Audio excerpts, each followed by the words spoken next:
삼성전자 얼마가 적정하다고 생각하세요? 저는 충분하게 올라갈 수 있다. 네. 근데 이번에 바이든이 일본을 제치고 한국을 먼저 온대요. 평택 공장을 온대요. 왜 M&A 전문가를 영입을 했을까? 정말 이건 개인적인 생각인데 5월 10일 날 이제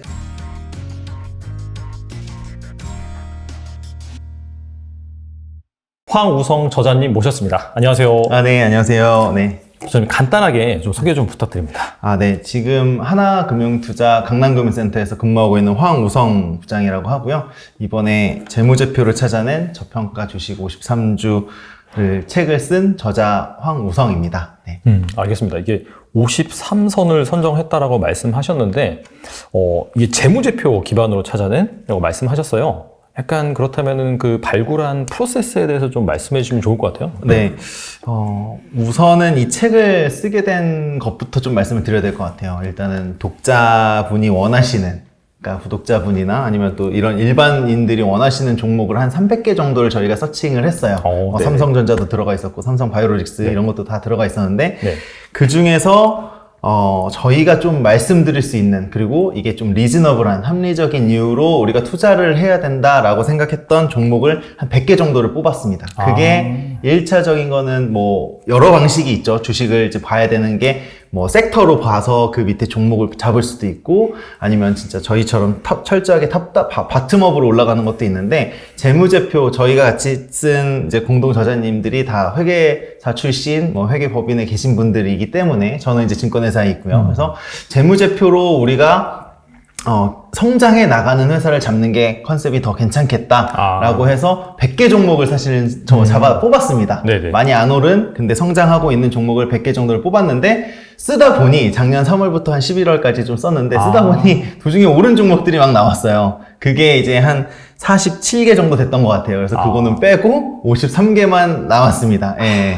근데도 이제 출판하고 나서는 한 8개에서 한 9개 종목, 뭐 지금은 또 조금 내려왔는데, 그렇죠. 시장이 좀 조정받았으니까. 네. 한 8개 정도, 9개 종목들은 또 좀 많이, 의미있게 좀 많이 올라서, 보시면서도 참고로 사용을 해서 보시면 되지 않을까라는 생각이 좀 듭니다. 알겠습니다. 그러면은 그 재무제표도 보시고, 또 추가적으로 뭐 리포트라든지 뭐 사업보고서, 뭐 그런 까지 보시고 이제 선정을 하신 건가요?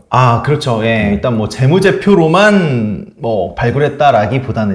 사실 저 같은 경우는 주식을 봤을 때 이 회사가 저평가돼 있냐, 어떻게 판단을 하냐면은 기술적 분석 50%, 기본적 분석 50%예요. 그러니까 기술적 분석은 말 그대로 차트입니다. 우리가 봤을 때는 뭐 일봉을 봤을 때는 뭐 이제 주가 흐름이 있겠죠. 52주를 봤을 때는 뭐 이게 지금 좀 내려와 있으니까 좀 저평가돼 있다. 근데 이거를 또 월봉으로 봤을 때는 한 3년치를 봤을 때는 이게 좀 올라와 있는 걸 수도 있어요. 최근 2, 3년계는 이렇게 올라와 있을 수도 있고, 뭐 연봉으로 봤을 때는 뭐 2010년부터는 계속 내려와 있는 종목이 지금은 조금 올랐으면 또 올라왔다고 볼 수도 있거든요. 그러니까 어쨌든 그런 기술적 지표를 한 50% 정도 비중을 주고, 다음에 한 50% 정도는 이제 재무제표. 근데 이제 재무제표 같은 거는 우리 구독하시는 분들 보시면은 이게 재무제표는 어쨌든 가장 기본이 되는 게 매출액이나 영업이익, 순이익이 되실 거예요. 그러면 이제 그거는 보통은 한 5개년치 정도를 봅니다. 그 5개년치를 보고 거기서 또 분기 단위로 볼 수가 있어요. 분기는 계절성이 좀 있기 때문에 연 단위로, 온기 단위로 봤는데 여기서 성장하고 있느냐, 요거를 가지고 조금 저평가돼 있냐, 아니면은 성장률이 조금 지금은 좀 낮은데 나중에 더 폭발적으로 올라갈 수 있느냐, 요렇게 좀 비교를 하실 수 있으니까, 기술적 분석, 뭐 딱 한 가지 기술은 없는 것 같아요. 정해져 있는 정답은 없지만, 기술적 분석, 기본적 분석을 좀 퓨전해갖고, 융합해갖고 좀 뽑은 종목이다라고 보시면 될 것 같습니다. 알겠습니다. 그리고 궁금한 게, 혹시 그 뭐 약간 뭐 IR 담당자와 통화라든지 아니면 탐방이라든지 그런 것도 혹시 가보셨나요? 그럼요. 네.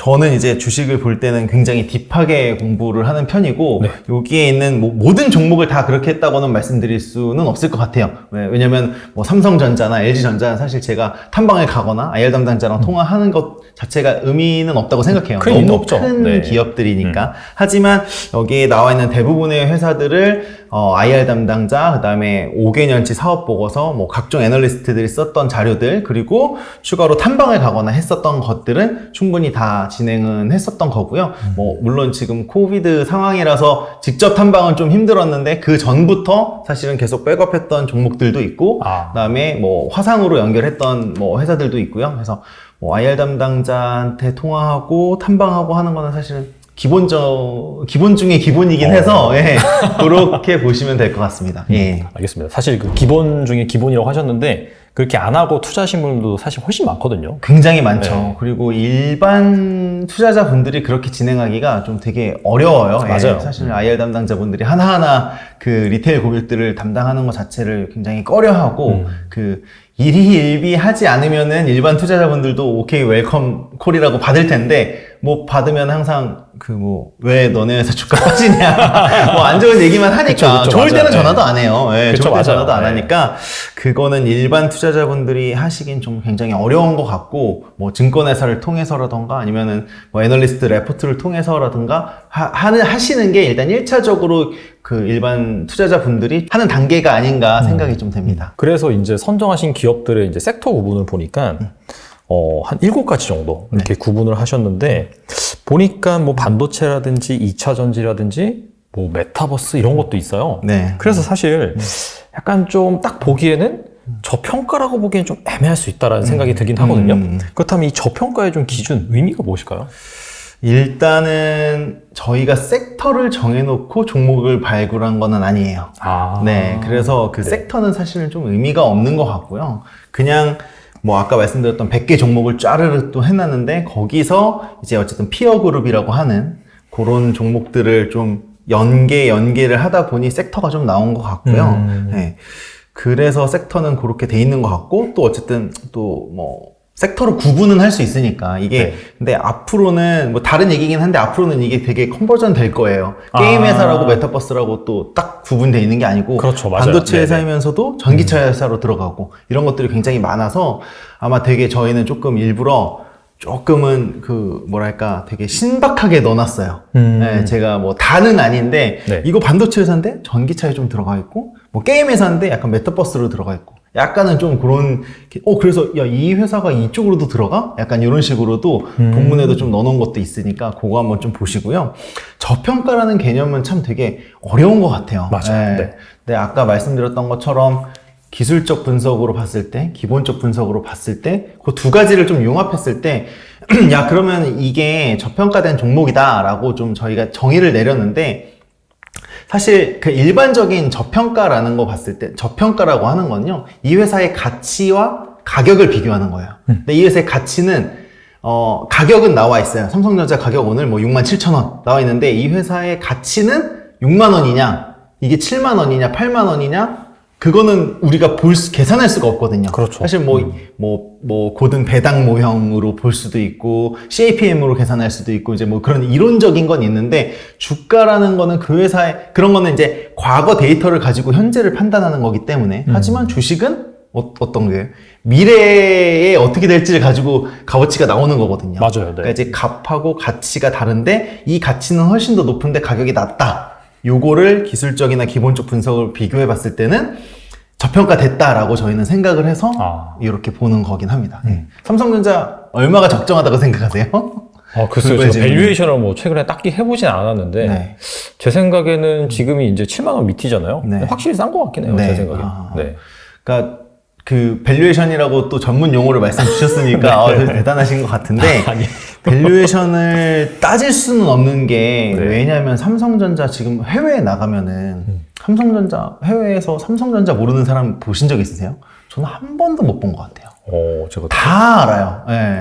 놀스코리아나 김정은은 모르는 사람은 좀 가끔씩 봐도 삼성전자는 다 알더라고요. 근데 앞으로 더 얘네의 그 브랜드 가치, 얘네의 그 무궁무진한 이 가능성, 뭐 이런 것들은 훨씬 더 저는 커진다고 보거든요. 네. 그래서 그 삼성이라는 거에 그 이 저평가가 돼 있냐라고 했을 때는 저는 지금 충분히 저평가 돼 있다고 생각을 합니다. 그러면 약간 좀 그런 그 시장에서 내지는 소비자 내에서 약간 인지도라든지 그런 무형의 그런 밸류에이션을 어느 정도 감안을 해서 이제 약간 저평가다 이렇게 판단하시는 건가요? 아, 그런 부분도 충분히 더 들어갈 수 있다고 보는 거예요. 거기에 우리나라는 코리안 디스카운트가 있잖아요. 그렇죠. 뭐 북한 리스크도 있긴 한데 제가 생각하는 코리안 디스카운트는 지배구조도 분명히 있어요. 아, 네, 지배구조에 그렇죠. 관련된. 미국 주식들은 자회사가 다 100% 자회사예요. 뭐 구글, 아마존도 다 밑에 자회사들 다 100% 갖고 있습니다. 그럼 어쩔 수 없는 뭐 걔네가 경제 주식시장 탄생 자체가 그렇기 때문인데 우리나라는 그렇지가 않아요. LG화학이 LG에너지솔루션 분할했죠. 맞아요. 물적 분할하면서 굉장히 주가 적응으로 이슈가 많았어요. 근데 그때 공모주 한다고 또 다들 했습니다. 거의 500만 명 했으니까 어르신들 빼고 나서는 다 했다고 보는 거예요. 저도 했어요, 사실. 네, 하셨죠? 네. 근데 이게 사실 하고 나서는 이 물적 분할하고 나서는 주가에 대한 그 지배구조나 이런 것들 때문에 LG화학은 주가가 또 힘이 없었어요. LG에너지솔루션도 공모주 하고 나서 확 빠졌죠. 맞습니다. 네. 그러니까 그런 것들이 좀 사실은 코리안 디스카운트들이 좀 어느 정도 있어요. 우리나라가. 근데 그런 것들이 차차 개선을 해 나가고 있다고 저는 생각하거든요. 그러니까 그런 부분들까지 봤을 땐 충분히 업사이드가 될 수 있는 한국의 그런 기술들, 능력들, 코로나를 통해서도 저는 너무 느낀 것 같아요. 뭐, 당연히 삼성 하이닉스, 뭐, DB하이텍, 어마어마한 반도체 회사잖아요. 반도체, 삼성 바이오로직스, 삼성 바이오에피스. 물론 이제 바이오는 훨씬 더 잘 나가는 회사들이 많지만 그 뒤를 이어가고 있는 뭐, 한독, 뭐, 녹십자, 유한양행, 거기에 새로 생기는 이런 각종 바이오 회사들. 왜냐면은, 뭐 이렇게 자꾸 셀 수도 있는데 말씀드리면은 네네. 80년도에 가장 공부 잘하는 사람들은 서울대 전자공학부 갔어요. 물리학과 갔습니다. 네. 그 다음에 우리 뭐 진행자님이나 저나 공부 잘하는 친구들 네네. 다 서울대 의대 가고 이제 의대 쪽으로 많이 갔어요. 근데 그 사람들이 2010년도, 2000년도에 그 바이오 붐 불면서 다 창업을 했어요. 그게 이제 제넥신, 신라젠, 네, 다 그런 똑똑한 친구들이 똑같이 의사라서 우리 진료보고 이래야 되는데 얘는 그 기술 가지고 창업해갖고 돼가서 뭐 몇백억, 몇천억, 뭐 몇 조짜리 회사를 만드는 겁니다. 예.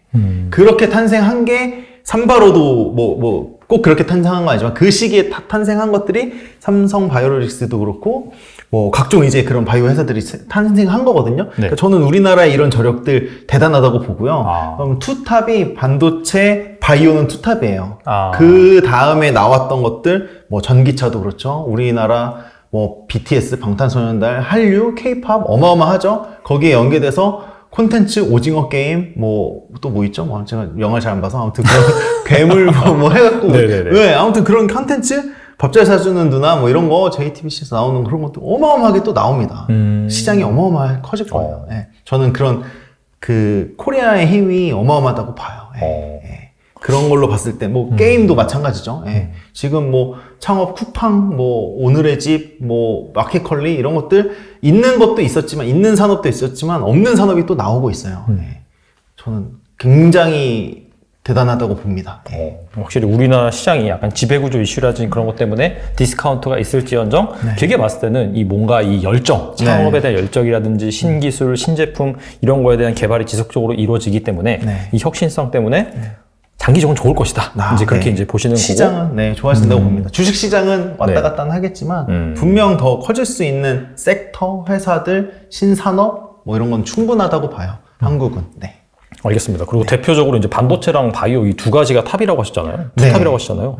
그 삼성전자 얘기를 하셔서 제가 좀 궁금한 부분이 있는데 그렇다면은 지금 상황에서는 확실히 좀 투자 기회라고 보시는 거고 그러면 한때 이제 막 작년에 증권가에서 막 10만 전자 간다 10만 전자 간다 그러면 되게 많았잖아요. 지금 쏙 들어갔습니다 완전히. 이 얘기를 꺼내면은 정말 좀 큰일 날 것 같은 그런 분위기긴 한데 소신 있게 말씀하신다면은 그럼 가능하다고 보시는 거예요? 저는 충분하다고 보는데요. 이게 제가 지금 사실은 카이스트 대학원 수업을 다 받고 있습니다. MBA 지금 다 다니고 있는데 저희 교수님이 제가 이제 존경하는 교수님이신데 그 교수님이 딱 지금 때 사셨대요. 삼성전자 가격이요, 가격? 아니, 그러니까 지금 가격이 아니라 이런 분위기에서 사셨대요. 그때가 아마 20만 원, 30만 원이실 때인 것 같아요. 액면 분할하기 한 년 전에. 액분 전에, 50분의 1 액분 전에도, 한참 전에도. 그러네요, 진짜. 삼성전자 이거 지금, 뭐 이거 되냐, 안 되냐, 막 이러는데, 그 20만 원 사셨던 게 이제 150만 원까지 올라갔고, 뭐 250만 원, 300만 원까지 간 다음에 50분의 1 분할을 해서, 지금 6만 원에서 10만 원 갔다가 다시 내려온 거거든요. 삼성전자가 안 좋을 게 뭐가 있을까요? 네, 저는 아닌 것 같아요. 조금 다른 얘기를 잠깐만 넘어가면은 네네.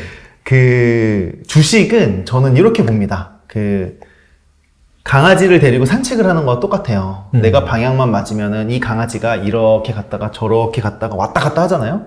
근데 이 방향만 맞으면 내가 가고자 하는 방향이 실적이에요. 그 실적이 성장만 하고 있으면 주가는 강아지가 왔다 갔다 하는 것처럼 왔다 갔다 할 뿐입니다. 언젠간 주인을 따라와요. 근데 삼성전자 실적은 사상 최대 실적이에요, 지금. 계속 올라가고 있습니다. 뭐, 디램 가격 빠져서 외국인이 매도해서 다른 변수는 있죠. 그거는 가격이 빠지는 거고, 가치는 삼성전자의 가치? 지금 반도체, 이제, 이 의자도 의자에도 반도체가 들어갈 거예요. 정리할 필요가 없어요. 일본은 슬리퍼도 막 흐트러지게끔 가 있으면 자동으로 쑥 와요. 네, 자동으로 그 현관문 쪽으로 와요, 슬리퍼들이.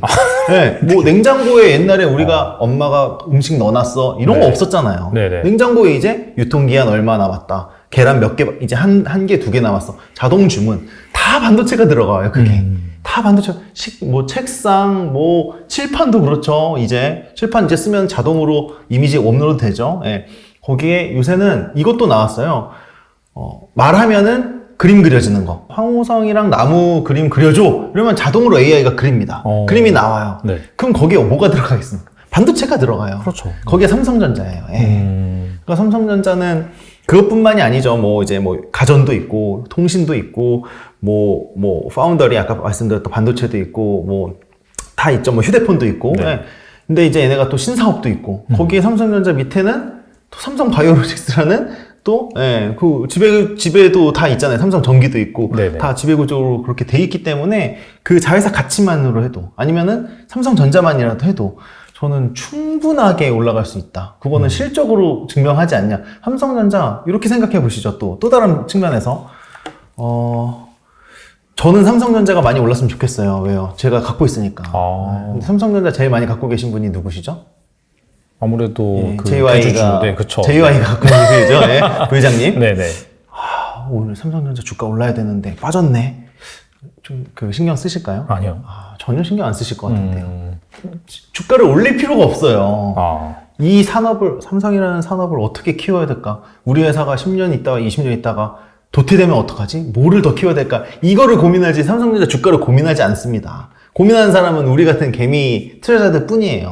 기관 투자자들도 고민할까요? 외국인들은 조율을 할 수 있죠. 왜냐면 전체 포트폴리오에 팔 수 있는 게 삼성전자를 팔기가 제일 편하니까. 저기 사우디 왕자가 야 저기 뭐 팔아 이거 뭐 이게 안 되잖아요. 오케이 코리아 삼성전자 매도. 펀드 안에서도 매도. 이러니까 지금 외국인들은 우크라이나 이슈, 대외적인 이슈 때문에 환도 그렇고, 그러니까 쉽게 팔 수 있는 게 삼성전자니까 많이 팔리는 거거든요. 예. 그렇다면은 판다고 나면 나중에는 누군가 또 사야 돼요. 삼성전자가. 왜? 삼성전자 실적이 좋은데? 계속 신사업이 나오는데? 반도체 계속 될 건데? 저는 모두가 모두가 지금 막 공포에 떨 때가 가장 좋은 적기인 것 같아요. 삼성전자 지금 15개월 정도 빠졌어요. 삼성전자가 15개월 정도 내려가 있는 추세고, 네. 근데 이 주식 사이클을 봤을 때 15개월이 길다고 보면 길 수도 있지만 굉장히 짧은 기간인 것 같아요. 제가 봤을 때는. 네. 전혀 두려워하지 않으셔도 될 것 같습니다. 외국인들 그러한 이슈들 때문에 30조 가까이 매도한 거고요. 다시 들어온다고 하면은 여기서부터 들어올 거예요. 왜? 실적이 좋으니까. 우리가 체크해야 될 건 삼성전자 역대 최대 실적 나왔네? 2분기 또 최대 실적 나왔네? 3분기 또 최대 실적 나왔네? 그거 나중에 다 팔고 나서 볼 거예요. 그러면 또 사야지. 그럼 이제 또 그때 8만원, 9만원 올라갔을 때 비싸게 사는 거죠. 저는 남들이 다 공포감 느낄 때 지금이 최적기라고 생각합니다. 돈에 따라서 내 포트폴리오에 따라서 내가 할 수 있는 가용 자산에 따라서 얼마에 들어가야지, 어떻게 들어가야지 차이일 뿐이지, 저는 괜찮은 것 같아요. 네. 알겠습니다. 근데 이제 사실 주가가 안 좋으면은 거기에 걸맞는 악재, 이게 논리상에 계속 나오거든요. 그래서 이제 많은 분들이 궁금해 하실 것 같아서 여쭤보는데, 이게 파운드리 수율 문제, 이런 것 때문에 많이 빠졌다. 이런 얘기도 나오고요. 그리고 사실 반도체 경기 둔화 우려 이슈? 근데 이런 건 사실 사이클상의 지정학적인 리스크, 방금 말씀하신 그런 부분에 해당이 돼서, 그래서 약간 기업 본연의 경쟁력 관점에서 이 파운드리 부분에서 너무 좀 시장의 예상보다는 저조한 것이 아니냐, 이런 뷰가 있는데 여기에 대해서 어떻게 생각하세요, 그러면? 이게 파운더리를 봤을 때 과연 이 파운더리를 따라갈 수 있는 회사가 있냐라고 좀 보고 싶어요. 만약에 외국 기업 중에서 하나를 탑 티어로 꼽으라고 하면 저는 ASML 노광기를 만드는 회사예요. 네네네. 전 세계 이 회사 말고는 하나도 없습니다. 그렇죠. 네. 네. 파운더리 산업을 이제 워낙 뭐 이제 잘 아시니까 디테일하게 아실 수도 있는데 글로벌 탑 10이 넘버 1이 TSMC. 그렇죠. 거기는 그것만 합니다. 네. 아시겠지만 네. 예, 파운더리만 해요. 예, 대만에 있는 뭐 약간 그런 기질이 있는 회사죠. 네. 근데 삼성은 파운더리만 하는 건 아니에요. 아까 그렇죠. 말씀드렸던 5개 정도. 그리고 이 1, 2 다음에 글로벌 파운더리라는 회사가 이제 미국에 있는 연합대에 있는 회사. 네 번째가 UMC. 근데 3등, 4등, 뭐 6, 7등인가 8등이 DB 하이텍. 이렇게 돼 있는데 이 3등부터 밑에가 따라올 수 없는 이미 초격차가 벌려져 있어요.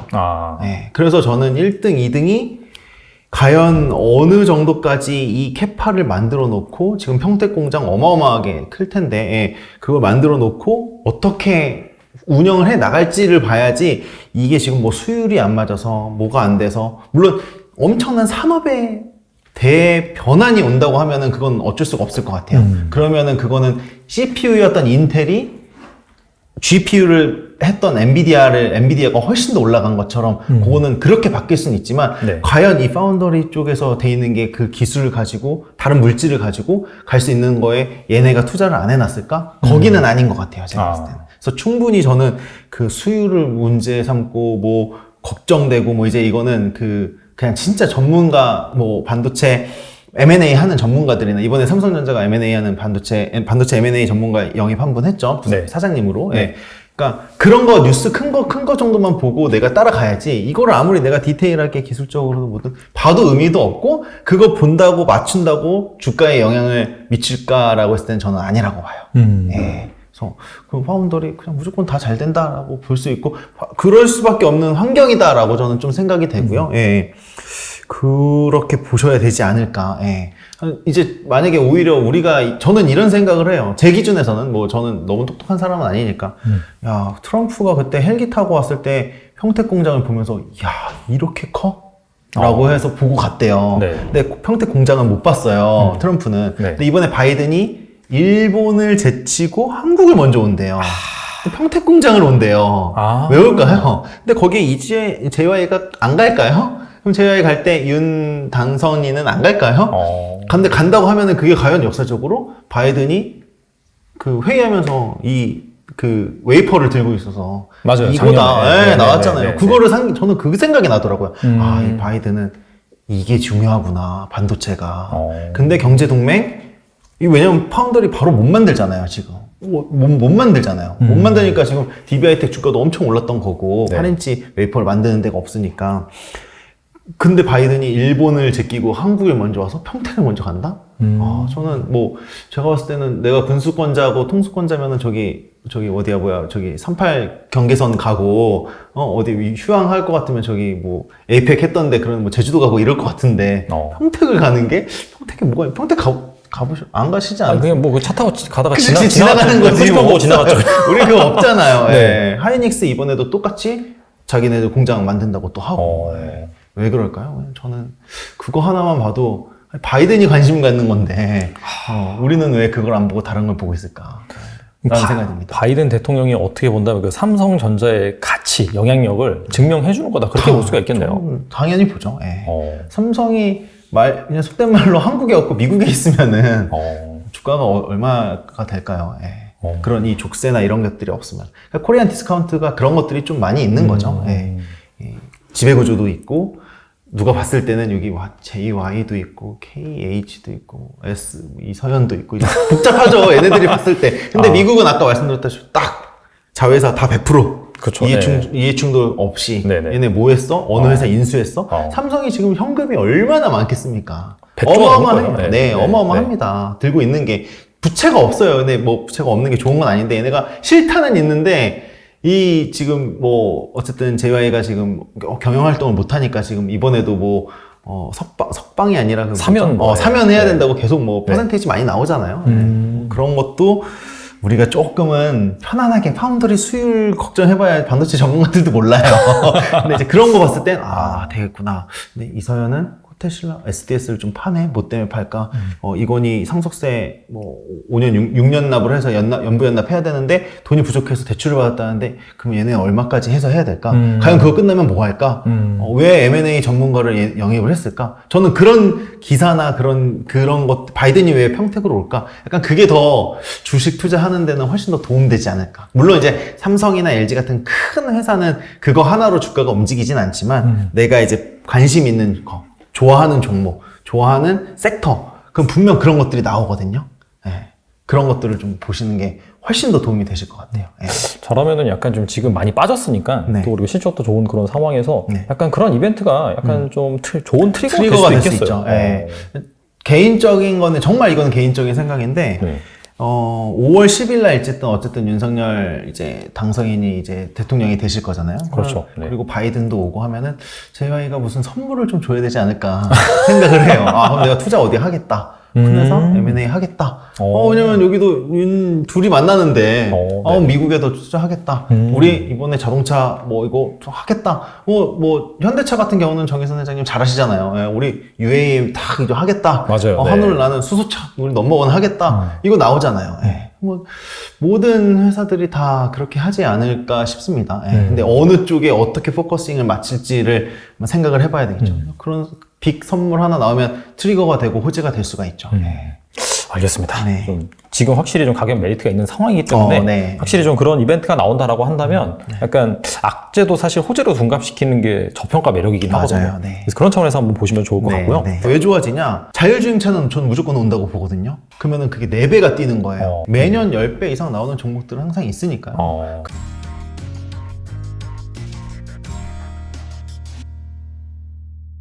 그 다음에 이제 그 삼성 바이오 로직스라고 말씀을 하셨는데, 네네. 그 어떻게 본다면은 바이오가 반도체가 한 축이고 바이오가 한 축인데 네네. 그 삼성 바이오 로직스랑 삼성전자랑 약간 비슷하다라는 견해가 많이 있어요. 약간 좀 제조 중심이긴 하고 네네. 반도체에서 성공했던 그 모델을 네. 약간 좀 바이오로 가지고 와서 이렇게 도입을 한다라는 차원에서 그 이 견해에 좀 동의를 하시는지 궁금해요.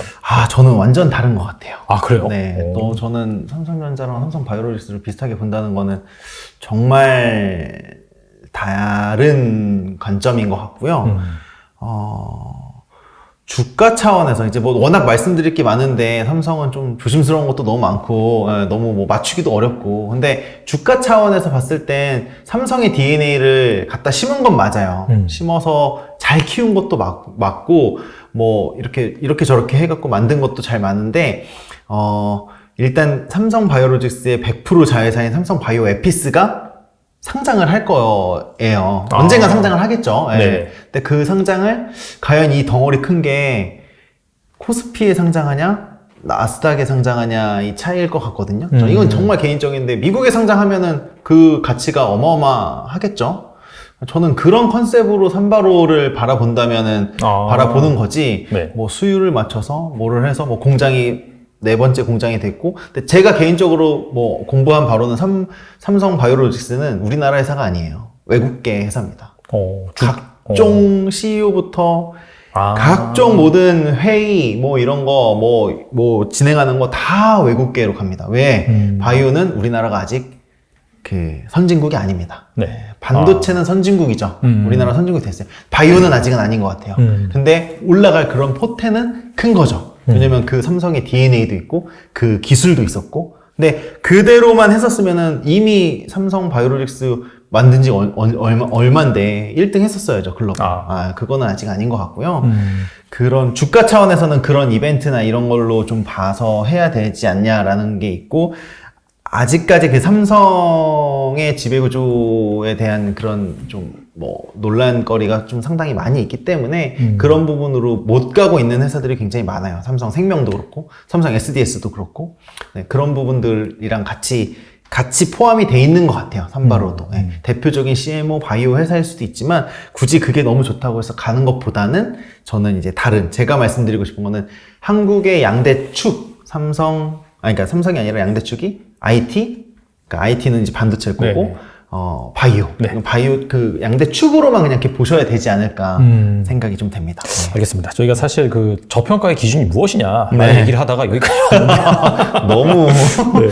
그래서 네. 물론 여기 이 책에다가 또 열심히 이렇게 막 조사도 하시고 실제로 탐방간 기업도 있고 그럼에도 불구하고 뭔가 이 책에 실었다는 것 자체가 네. 그래도 어느 정도 기간은 네. 좀 놓고 봐야 되는 그런 종목이고 네. 그러다 보니까 약간 한 업사이드 같은 경우에도 좀 상당할 것 같은데 대략적으로 그러면 한 업사이드를 물론 뭐 개별 기업마다 다르긴 하겠지만 네, 네. 한 얼마까지 성장할 수 있을 것이다라고 정하셨는지 그거 궁금하긴 하거든요. 아, 그래요? 근데 네. 그 굉장히 다양한, 너무 어려운 질문이긴 한데, 그런데 저는 투자할 땐 이렇게 봐요. 네. 삼성전자 너무 좋은 회사 지금까지 계속 말씀드렸잖아요. 네네. 근데 지금 뭐 7만 원이라 치고, 14만 원 간다라고 하면은, 삼성전자 시총이 지금 좀 많이 빠져갖고 400 몇 조인데, 우리나라 전체 시총이 2,000조 정도 돼요. 네. 삼성전자 시총이 7만 원 정도 언더 되면은 500조 정도 됩니다. 그러면 4분의 1이에요. 근데 지금 7만 원인데 14만 원 되면은 2,000조 중에 500조잖아요. 네. 근데 이 500조가 더블이 되는 거잖아요. 네네. 굉장히 어렵다고 보거든요. 그렇죠. 그건 힘든 더블 거죠. 되기가 쉽지는 않다고 봐요. 네네. 뭐 10만 전자는 갈 수 있죠. 왜냐면 기업이 계속 성장하니까. 근데 여기 나온 종목 중에 뭐 제가 좀 말씀드린 것 종목 중에 뭐 저는 셀바스 AI를 되게 좋아하는데 뭐 한 1,000억 정도 돼요, 밸류가. 지금 현재요? 네, 1,000억, 1,200억 정도 됩니다. 네네. 근데 많이 올랐을 때는 그게 한 2,000억 정도 됐어요. 그럼 똑같이 더블인데 이 삼성전자는 500조에서 1,000조 되는 거고 얘는 1,000억에서 2,000억 되는 거면은 과연 2,000억에서 5,000억 되고 뭐 네페스, 뭐 여기도 좀 뭐 언급돼 있는 리노공업 이런 거 대덕전자, ISC 이거 다 1,000억 밸류였었거든요. 아, 옛날에? 예, 옛날에 1,000억 네네. 밸류, 2,000억 밸류였는데 이게 성공해서 5,000억 밸류 되고 1조 되면은 그게 10배예요. 예, 저는 사실 주식 투자 하려면은 내가 원하는 수익률은 각각 다르긴 하겠지만 삼성전자를 가지고 내가 10배를 먹으려고 하는 거는 좀 말이 안 되는 것 그렇죠. 같고. 비현실적이죠. 예, 근데 이제 중소형주를 가지고 중소형 바이오나 뭐 2015년도 바이오 붐이 있었을 때, 18년도 바이오 붐이 있었을 때 다 10배, 20배 다 많이 났거든요. 네. 그러니까 그런 종목들 내가 맞다고 하고 의미 있는 돈을 들어가서 10배를 먹을 수가 있으면은 내가 주식 투자로는 그래도 어느 정도 나의 부를 잃었다라고 좀 볼 수 있지 않을까 싶어요. 종목마다 너무 다른데 대형주가 가져가는 거 뭐 이제 중소형주가 가져가는 거. 저는 카메라 섹터도 굉장히 좋아해요. 카메라 섹터의 네. 대표가 LG 이노텍, 삼성전기예요. 그쵸. 네, 대형주는 양대 산맥이죠. 맞죠, 네. 양산맥이죠. 근데 네. 이제 중소형주로 내려가면은 뭐 자화전자, 나무가, 세코닉스 뭐 이렇게 여러 개가 있습니다. 많이 있어요. 옵트론텍 뭐 이렇게 있는데. LG 이노텍, 삼성전기 너무 좋아요. 왜냐면 LG 이노텍 이번에 애플향 또 들어간다고, 이거 카메라 보면 지금 2개, 뭐 3개 정도 됐잖아요. 지금 뭐 4개까지 나왔고. 근데 뭐 애플향 들어가니까, 이거 원래 1개였으면은 뭐, 예를 들어서 카메라 매출만 1,000억이었어요. 근데 4개가 되면은 그냥 단순 계산으로 4,000억 된 거예요. 근데 카메라가 왜 좋아지냐? 자율주행차는 저는 무조건 온다고 보거든요. 그쵸. 오겠죠. 올 거죠. 그러면 오면은 사이드미러도 지금 일본은 카메라로 하고 있어요. 아. 네, 사이드미러가. 그러면 네. 카메라가 2개가 더 붙어요. 근데 2개만 들어갈까요? 약간 앞뒤로 좀 더 넣고 하면 4개 정도. 그러니까 자율주행차가 된다고 하면은 지금 자동차에서 카메라가 4개가 있어요. 전방 카메라, 후방 카메라, 서라운딩 뭐 이렇게 해서 네. 4개인데 네. 최소 16개래요. 그러면은 그게 4배가 뛰는 거예요. 근데 차량용 카메라는 사람의 생명을 더 담보로 하니까 더 고가로 들어갈 수가 있고, 물론 저가로 들어갈 수도 있습니다. 왜냐면 면적이 커지니까. 여기는 조그만 데다가 넣어야 되니까 비쌀 수도 있는데, 뭐 그런 걸 떠나서 그냥 단순하게 16배라는 새로운 시장이 열려요. 그러면은 LG 이노텍, 삼성전기도 마찬가지로 똑같이 그냥 그런 개념이면은 4개만 들어갔던 게 16배니까 4배라는 기업 가치가 올라갈 수가 있어요. 그냥 너무 단순하게 생각한다면. 근데 이 뭐 LG 이노텍, 뭐 삼성전기 뭐 이게 뭐 10조짜리, 8조짜리가 4배가 되는 게 빠르겠냐? 그 밑에 있는 세코닉스, 나무가 뭐 요런 자화전자 이런 들어갔던 데가 지금 5천억, 3천억, 1천억인데 16배가 된다면 1조 6천억이 될 수가 있어요. 그러면 그게 더 현실성이 있겠냐? 라고 했을 때는 저는 후자인 것 같아요. 네, 물론 여기서 이제 만들어갖고 또 납품하고 뭐하고 해서 산업이 커져가는 거고, 그게 태동돼서 없었던 게 새로 생겨서 가는 거니까, 저는 충분하게 더 좋아진다고 보거든요. 예. 나중에 안경도 카메라 같은 게 들어가지 않을까요? 스마트 글라스나 이런 거 봤을 때. 없는 게 들어가는 거죠. 그런 게 재밌는 것 같아요.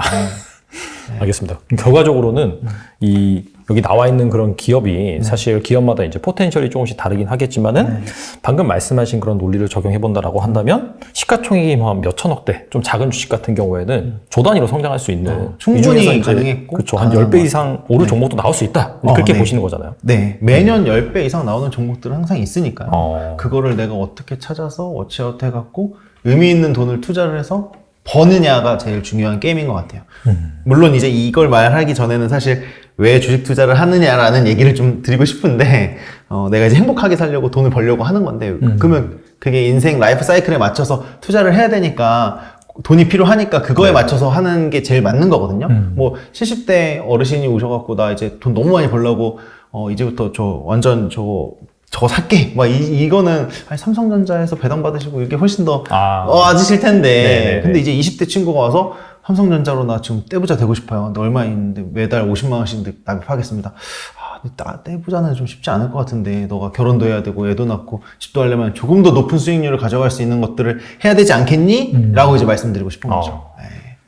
그런 알겠습니다. 차이가 있는 것 같습니다. 네. 말이 좀 길어졌죠. 네. 좋습니다. 근데 좋은 말씀 많이 해주셔가지고 보시면 책에 보시면은 좀 그런 내용이 있거든요.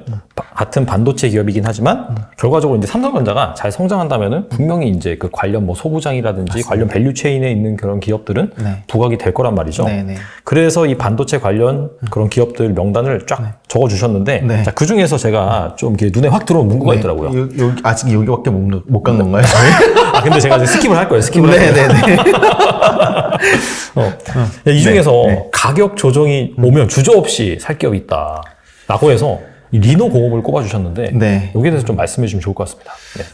사실 이 종목단을 딱딱 집어서 말씀드리기가 좀 애매하긴 한데, 그 리노공업이랑 ISC는 네. 좀 그 마지막 패키징, 그 반도체를 다 하고 테스트하는 회사예요. 근데 이 테스트를 한다는 거는 소모품이거든요. 그래서 좀 좋다고 말씀드리는 것 같고, 우리나라 그 반도체를 지금 다 말씀드리긴 좀 애매한데, 크게 봤을 땐 우리나라가 했었던 건 메모리 반도체예요. 근데 메모리 반도체 시장은 비메모리 반도체 시장에 비해 너무 작아요. 근데 비메모리 반도체로 리노공업이랑 ISC가 들어가고 있어요. 새로운 시장에 캐파가 크게 들어가는데 거기다 소모품이에요. 그래서 저는 너무 좋아질 거다라고 좀 간단하게 말씀드릴 수 있을 것 같아요. 실적도 실제로 좋아지고 있고, 근데 네. 리노공업 같은 경우는 좀 많이 올랐어요. ISC도 최근에 좀 올랐고요. 그래서 그 차이가 조금 있는 것 같아요.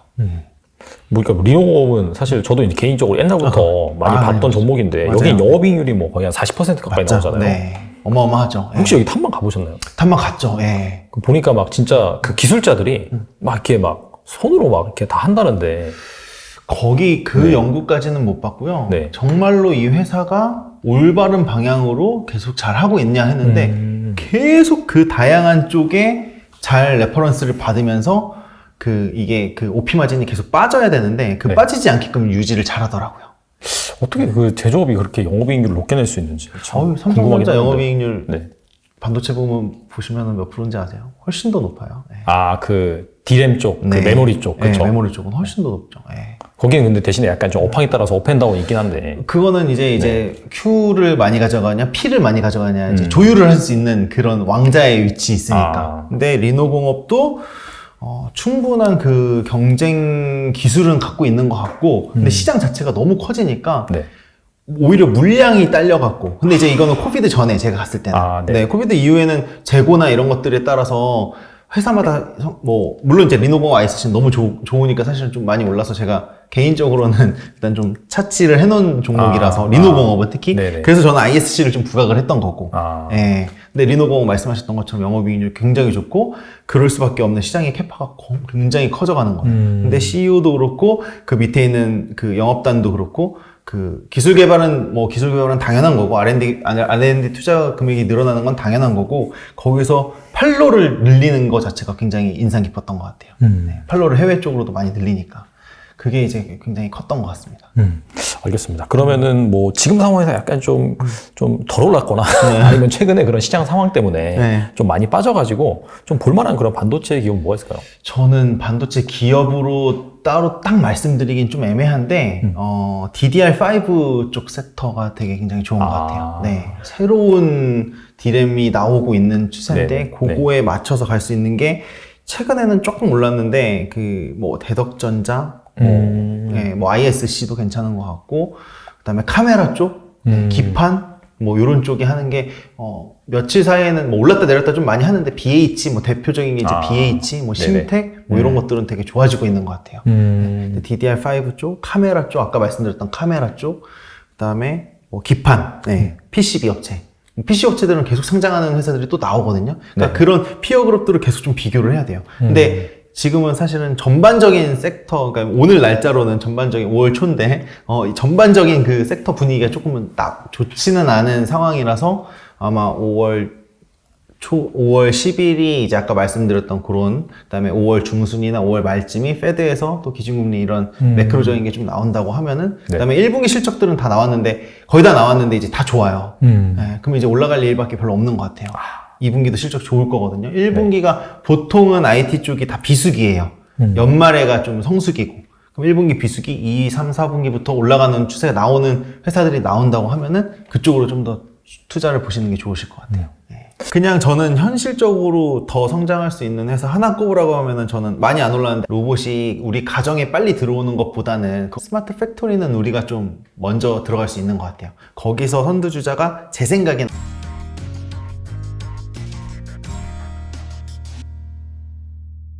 그리고 이제 그 책에 그 메타버스랑 또 게임이랑 콘텐츠 이 관련 섹터도 이제 언급을 해주셨잖아요. 네네. 근데 이제 아시다시피 최근에 이 매크로 상황이 좋지 못하는 바람에 이게 다 사실상 성장주 그런 밸류에이션을 받고 있어서 맞아요. 네. 이런 주식들이 지금 많이 빠졌습니다. 그래서 어떻게 본다면 지금 상황에서 약간 좀 가격 메리트가 부각이 될 수 있는 그런 섹터로도 볼 수가 있는데 그렇다면 좀 이 중에서 좀 지켜볼 만한 장기적으로 역량을 갖춘 기업은 뭐가 있을까요?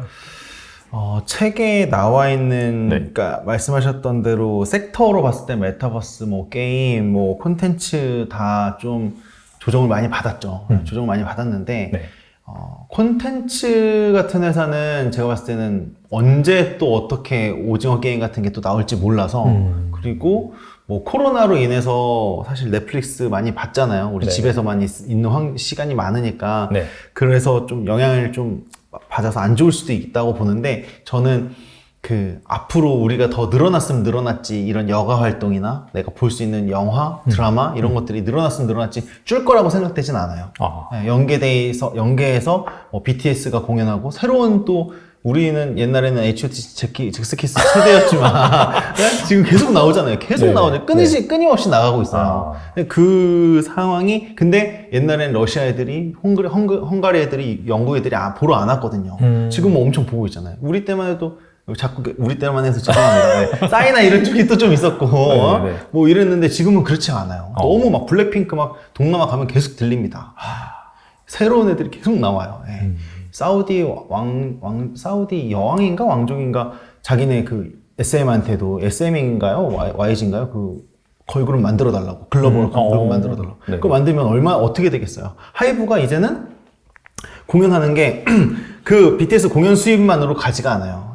이게 IP가 되고 이 IP가 디즈니 같은 거 보시면 톰과 제리, 옛날에 우리는 톰과 제리만 봤지만 디즈니랜드가 나오고 마블 시리즈가 나오고 거기서 영화가 되고 아이템이 나오고 그걸로 이제 또 다른 게 퍼져서 세계관이 만들어져요.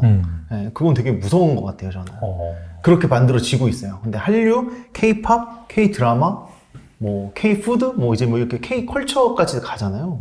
어마어마하게 클 수 있다고 봐요. 근데 거기에서 굳이 제가 뭐 이제 종목은 항상 바뀌고 주식은 항상 바뀌는데 종목으로 좀 들어간다고 하면은 저는 J 콘텐츠리 이제 이번 사명을 바뀌었는데 무슨 중앙으로 바뀌었는데 제가 기억이 잘 안 나는데 그 회사도 좀 제가 언급은 해놨으니까 저는 좀 괜찮다고 보여지고요. 뭐 사실 다른 건 좀 많이 올랐어요. 뭐 데브 시스터즈, 카카오 게임즈는 조금 뭐 올랐다가 좀 빠진 것 같긴 하지만 데브 시스터즈 같은 건 좀 많이 올랐고 하이브, 뭐 대형주 중에서는 하이브 아마 코로나 우리가 이제 막 실외 마스크를 벗었는데. 이게 글로벌리하게 좀 바뀌고 뭐 BTS 병역 문제나 이런 것들도 또 얘기가 나오고 근데 그걸 떠나서도 이 수익 구조 자체를 굉장히 완전 다르게 하고 있어요. 아까 말씀드렸던 것처럼 K컬처랑 연계해서 뭐 그런 부분 한번 보시면은 유의미하게 충분히 기존 고점이 고점은 아닌 것 같아요. 왜냐면 그것도 성과가 계속 늘어나고 있으니까. 예. 저는 국어 하이브나 뭐 그런 컨텐츠 관련 회사, 뭐 여기는 언급 안 돼 있지만 뭐 뉴나 뭐 이제 이런 회사들도 굉장히 좀 좋다고 생각이 되고요. 게임도 말씀드리면 뭐 한참 말씀드릴 수 있긴 한데 게임은 웹 3.0으로 가는 단계 중에 하나인 것 같아요. 웹 3.0. P2E라는 걸로 해서 Play 그렇죠. to Earn. 네. 네네. 네, 요새 그런 컨셉으로 좀 가는 게 나오는데 요렇게 봐야 될 것 같아요. 좀 쉽게 설명을 드리자면, 뭐, 쉽게 설명드린다고 해도 어려울 수도 있습니다. 왜냐면 저도 정리가 안 됐으니까. 네네네. 아직 나오지 않은 산업이니까요. 게임이에요. P2E. 근데 이거를 메타버스 게임이죠. 로블록스, 제페토, 뭐, 메타버스에서 하고 있어요. 요 기사에 그렇게 나왔죠. 아들아, 신발 사줄게. 나이키 신발 사러 가자. 아빠 싫어. 나 여기 메타버스에 있는데 우리 미니미 맞나요? 아무튼 저는 싸이월드 세대니까 네. 미니미에 있는 신발 사줘. 얘네는 이걸 더 원해요. 왜냐면 이게 오늘도 제가 만났는데 어느 고객님 이제 자녀분인데 딱 알람 맞춰놔요. 11시부터 11시에 만나자 줌으로 이제 친구들끼리 뭐 학교도 잘 안 가고 이러니까 11시에 만나자 해놓고 줌으로 우리가 미팅하고 딱 그 게임이 들어가요. 뭐 러블록스나 이런 데 보면 얘네들의 세계관이 있는 거예요. 10명이 들어와서 딱 그 뭐 자동으로 돌아가는 게 있어요. 프로그램이. 그래서 자기네들끼리 그 게임을 하고 있어요. 그럼 뭐 성도 만들고 자원도 채취하고 자기네들끼리 뭐 자원도 뭐 이렇게 뭐 전쟁도 하고 뭐 이걸 해요. 그리고 딱 50분 지나면은 야 우리 이제 다 됐으니까 이제 그만하자. 이게 자기네들의 그 세계가 돼 있는 거예요. 얘네가 그걸 하는 거예요. 근데 그거를 P2E로 만들고 있는 거예요. 또 게임 회사들은. 예, 그런 메타버스가 얘네들만의 문화인 거예요. 걔네가 15학년, 그러니까 12살, 13살 있는 거예요. 10년 지나면 얘네가 주 소비층이 되겠죠. 그렇죠. 예. 여기는 메타버스를 말씀드렸어요. 근데 이렇게 생각해 봅시다. 메타버스에서 사용하는 그러니까 로블록스에서 사용하는 신발은 동물의 숲, 닌텐도 동물의 숲에서 사용하는 아이템에 연결될 수가 없어요. 그런 게 없었죠. 네네. 리니지도 그랬고, 그렇죠. 바람의 나라도 그랬잖아요. 근데 메타버스가 아닌 블록체인이라는 기술을 가진, 블록체인이라는 걸로 가지고 새로운 신기술로 나오고 있는 회사들은 이 컨버전을 시키고 싶은 거예요. 그러면 내가 여기서 했던 거, 쉽게 말해서 싸이월드에서 했던 도토리를 네이버 뭐 커피빈, 콩빈 뭐 있잖아요. 예, 그거랑도 연동이 되는 거예요. 그러니까 옛날에는 그 데이터의 주 소유를 네이버가 들고 있고 닌텐도가 들고 있고 로블록스가 들고 있었으면은 이거를 공유를 할 수가 있는 거예요. 그게 새로운 블록체인 기술이에요. 그래서 저는 메타버스나 게임이나 콘텐츠 굉장히 매력적이고 굉장히 될 수도 있다고 봐요. 네. 그거는 뭐 산업이 지나봐야 되는 거니까. 네. 사실 전기차도 안 된다 저 입사할 때부터 전기차 한다 해서 11년 걸렸어요. 11년. 제가 너무 마지막에 운 좋게 에코프로 에코프로 LNF 코스모 신소재 다 갔을 때 그때도 얘네 전기차는 없었어요. 뭐 약간 뭐 말씀드리기 좀 그렇지만 어느 회사는 IR 담당자가 저희 좀 오지 말라고. 저희는 진짜 하나도 없습니다. 막 이랬단 말이에요. 그때는 이제 싱싱이 중국의 전기 자전거 정도 다닐 때 네네. 그거만 매출이 있었어요. 근데 테슬라 나올 줄 알았나요? 테슬라가 나오고 전기차가 이렇게 나오고 하니까 LNF 에코프로 신산업이 열린 거거든요. 수소도 마찬가지가 될 수도 있고 안 될 수도 있는 거고 3D 프린팅 될 줄 알았는데 아직 안 됐던 거고 메타버스 게임 콘텐츠 같은 데에서 같은 선상으로 봐도 된다고 봐요. 근데 뭐 주식 관점에서 이 회사랑 같이 성장해서 잘 될 수 있으면 좋지만 또 너무 좀 이상한 얘기긴 하지만 이 캐피탈리즘이에요. 네, 자본주의는 네네. 자본주의가 망하지 않는 한 주식시장은 망할 수가 없어요. 그렇죠. 왜냐면 다우 30, S&P 500 안 되는 회사들은 빠져나가니까요. 그래서 우상향 가는 거거든요. 우리나라도 마찬가지라고 생각하고요. 그 속도만 느릴 뿐이고 이 코리아 디스카운트 계속 있었을 뿐인 거고 네. 그런 관점에서 메타버스 콘텐츠 게임 꼭 봐야 된다라고 말씀드릴 수 있는 것 같아요. 알겠습니다. 결과적으로는 이게 사실 될 가능성이 높긴 하지만은 된다고 장담할 수 없지만은 현재 가격 메리트를 감안한다라고 한다면 충분히 약간 좀 투자 관점에서 검토해볼만 하다. 그렇게 보면 되겠네요. 그렇죠. 예. 산업이 변해가고 옛날에는 게임하면은 등짝 맞는 시대였는데 지금은 애들 게임하고 할 수밖에 없는 상황이잖아요. 얘네들만의 성을 구축하고 있는데 네네. 우리 때는 그게 아니었지만. 그리고 이걸로 돈 더 많이 벌잖아요. 네, 창작하잖아요. 네, 유튜브 옛날에는 없었는데 맞아요. 창작하는 거잖아요. 콘텐츠. 네. 그런 관점에서 보셔야죠. 주식시장은 그보다 훨씬 한 발자국 더 빨리 가는 거고. 네, 그런 것 같습니다. 알겠습니다. 네. 그리고 이제 책에 또 로봇 관련 그런 기업들에 대해서 또 언급이 되어 있잖아요. 네. 근데 사실 이게 이제 올해부터 본격적으로 부각을 받기 시작을 했어요. 맞아요. 이 책이 네. 나온 다음에 부각을 받았는데. 대박이죠. 네. 로봇 기업, 네. 제가 우리 진행자님이 말씀 끊어서 죄송한데, 네. 그 질문 하실 줄 알았어요. 다들 그랬어요. 책 쓸 때도 로봇 기업은, 야, 이거 지금 적자에 돈 버는 것도 아닌데, 이건 빼야 돼. 없어. 근데 제가 그랬거든요. 로봇처럼 확실한 게 어딨어. 터미네이터 나왔고, 로봇처럼 편안한 게 어딨어. 메타버스 AI, P2E 토큰 이런 건 모르겠어요. 정말 안 보이잖아요. 눈에도 보이지도 않고 겪어보진 않았어. 근데 우리가 항상 꿈꿨던 거는 ET 때부터 생각했던 터미네이터, 로보트 네. 다 있었던 거잖아요. 근데 우리 지금 보면은 유선 청소기였지만 무선 청소기 됐고 자동 청소기 됐고, 코로나로 인해서 저는 되게 확 와닿았던 게 그 코로나 걸리신 분들 배달을 로봇이 해줬어요. 음식 배달을. 그리고 지금은 이제 심지어 광고에도 나와요. 그러면 아리야 누구야 뭐 이제 다 나와서 이제 하잖아요. 그게 로봇이거든요. 근데 대기업들이 투자하기 너무 편한 게 로봇이에요, 사실은. 예. 그래서 실제로도 LG전자, 삼성전자도 로봇 회사에 투자가 돼 있는 데가 몇 군데가 있어요. 지분을 갖고 있는데. 물론 말씀하신 것처럼 뭐 순이익이 많이 안 나와 있고 매출액이 많이 올라와 있진 않죠. 근데 그게 이제 점핑이 되는 타이밍이 과연 언제일까라고 했을 때는 아마존도 지금 투자를 굉장히 많이 하고 있고, 배송하는 것도 로봇이 할 거고, 드론이 할 수도 있고, 그다음에 AI 비서도 있고, 네, 호텔 가면은, 저도 깜짝 놀란 게 호텔 가면은 걔가 또 안내 다 해줘요. 우리 이제 인천공항 가면 또 볼 수 있는 것처럼. 네네. 저는 로봇은 금방 와 있고, 어느새, 쥐도새도 모르게 우리 옆에 있을 거라고 생각이 돼요. 로봇은. 네. 그래서 저는 로봇을 꼭 넣자고 말씀드렸는데, 어쨌든 뭐 실적으로 올라간 건 아니지만 부각이 돼서 올해 초에 CES 때 딱 타이밍이 맞았습니다. 제 예상이 맞았던 것 같아요. 네. CES 때 뭐 나올 게 없으니 언택트로 해서 로봇이 뜰 거다. 많이 올랐죠. 예. 에브리봇, 뭐 로보로보, 뭐 로보티즈, 로보스타 막 많이 올랐는데 변동이 너무 심해요, 사실은. 그렇죠. 아직은 말씀하셨던 것처럼 이 실적 베이스로 가줘야 되는데, 강아지를 끌고 이제 산책을 이쪽으로 잘 가줘야 되는데, 산책을 잘 못 가고 있으니까, 더디게 가고 있으니까. 네. 근데, 일단은, 여기서 제가 너무 앞서가서 죄송한데, 질문지가 있어서, 네. 그냥 저는 현실적으로 더 성장할 수 있는 회사 하나 꼽으라고 하면은 저는 많이 안 올랐는데, RS 오토메이션은 괜찮은 것 같아요.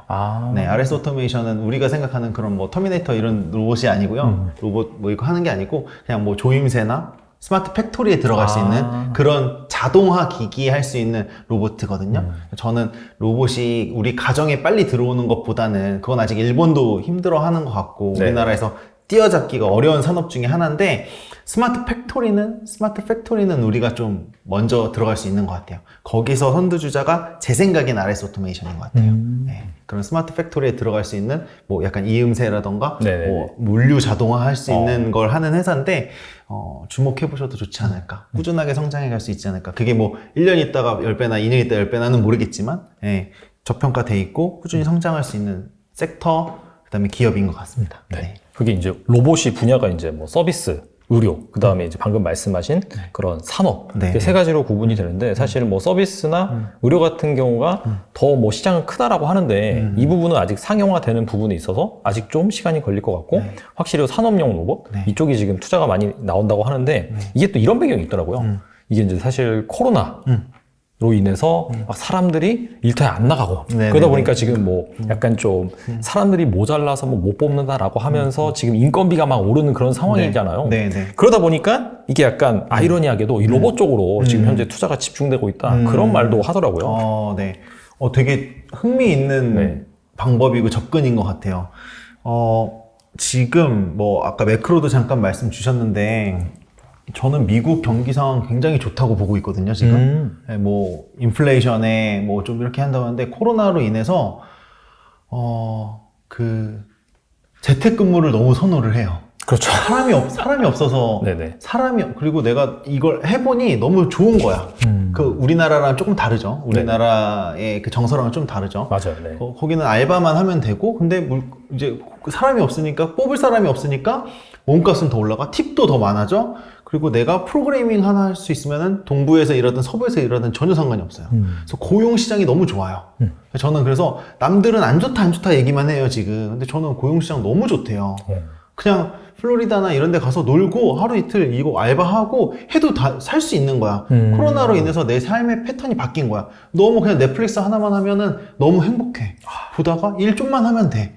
프로그래머 했던 애들 옛날엔 쌌는데 지금은 또 이게 뭔가씩 더 올라갔어. 요즘 엄청나요. 우리나라에서 엄청나잖아요. 우리나라도 엄청나잖아요. 네, 그러면 그 사람들도 네. 나 너무 막 무슨 지금 막 공부 열심히 전교 1등 해갖고 막 의대 가서 이게 아니잖아요. 지금 애들은. 내가 하고 싶은 거 하는데 소확행. 어느 정도 하면 돼. 어느 정도만 있으면 돼. 그래서 결혼 안 하는 사람도 있고 애도 안 낳은 사람도 이런 것도 있겠지만 뭐 그런 복합적인 걸 봤을 때 고용시장은 너무 좋은데 말씀하셨던 것처럼 로봇이랑 연계는 제가 안 해봤는데 로봇이랑 그렇게도 볼 수 있을 것 같아요. 근데 그 로봇이랑 연계해서 제가 가장 빨리 캐치업했던 게 그 물류하는 그 이제 동부에서 서부, 서부에서 동부, 미국 같은 경우는 네네. 이게 운전자가 무조건 2명이 타야 돼요. 그래서 교대로 가야 된단 말이에요. 근데 한 명만 로봇이면은 AI나 로봇이면은 무인 자동화 기술이겠죠. 그게 꼭 로봇을 안 쳐서 로봇이 뭐 안녕하세요 뭐 이제 이러진 않겠지만 한 명만 해도 인건비가 절반으로 줄어요. 그러네요. 기업도 진짜. 땡큐예요.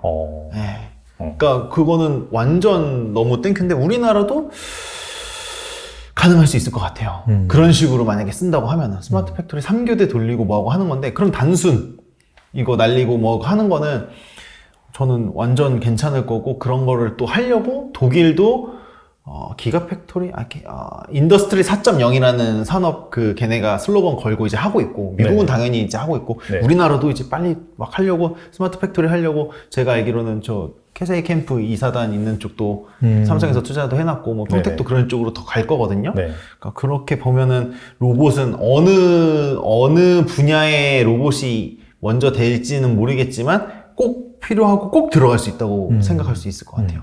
로봇 택시가 강남구에 돌아다니는 걸로 제가 알고 있는데 올 초부터 약간 테스트. 네, 테스트 배드로. 네. 로봇 택시 강남구만. 근데 이 자율주행 차도 뭐 로봇 하다가 또 자율주행으로 넘어갔는데 미국은 아무튼 지금 시범으로 하고 있고요. 그렇죠. 돌아가고 있고요. 굳이 자율주행 택시를 하는데 서울에서 인천 가는 걸 자율주행을 타진 않을 거예요. 그냥 여기 사당역에서 강남역까지 아니면 강남역에서 삼성역까지. 여기는 그 지도가 뻔하잖아요. 그렇죠. 그 데이터가 뻔하잖아요. 그러면 거기만 왔다 갔다 하는 거예요. 지하철 왔다 갔다 할 때 무인 지하철 되는 것처럼 그렇죠. 거기만 하면은 더 많은 센서나 더 많은 데이터가 필요가 없어요. 딱 강남구 아니면 강남 여기 강북만 아니면 여기 강서만 그러면은 사실 그렇게 쓰는 사람도 굉장히 많잖아요. 택시 회사에서도 그렇게 따진다고 하면은 저는 빨리 될 것 같아요. 그러면 자율주행 하면은 거기에 뭐가 돼 있을까요? 천장에 선루프 없고 스크린 돼 있겠죠. 뭐 카톡 뭐 이만한 창에 돼 있겠죠. 뭐 자율주행으로 사당역에서 차 많이 막히는데 삼성역까지만 가면 되는데 지하철 타야 돼 어쨌든. 막 지하철 타면은 한 두세 번 갈아타야 돼. 근데 자율주행 로봇택시예요. 근데 로봇택시에서 뭐 가만히 뭐 기사가 원래는 맨날 말 걸거나 뭐 자거나 이러는데 이제는 뭐 사면이 다 풀스크린이 돼 있겠지. 콘텐츠 돼 있겠죠. 외국 애들 오면은 BTS 돼 있으면 또 열광할 거고 표를 예매하겠습니까? 딱 누르면 또 표 예매 바로 되고 콘텐츠나 게임이나 다 되겠죠. 기승전 콘텐츠 게임이네요. 뭐 기승전 인간의 희노애락이 아닐까. 인간이 가장 바라는 바. 뭐 이제 그런 쪽이 아닐까 좀 생각이 됩니다. 알겠습니다. 로봇도 그렇게 연계가 됐네요. 다 이게 확실히 전반적으로 지금은 뭐 특정 섹터로 구분을 해놓고 있는데 나중에는 이런 산업이 좀 컨버전스가 되겠네요. 무조건 컨버전 되죠. 그래서 주식 투자하려면 저는 주식 투자할 때 그렇게 해요. 상상력으로 미래를 그려보는 걸로 좀 많이 합니다. 그러니까 물론 기술적 분석, 기본적 분석으로 그러니까 이 기업 이렇게 되면 너무 괜찮겠네? 기술적 분석, 기본적 분석 봤는데 저평가야. 그래서 요 기업 괜찮아. 그래서 다 공부해봤는데 근데 이 미래를 그리는 거를 감히 말씀드리면은 JY나 저 같은 사람은 하지 IR 담당자는 안 해요.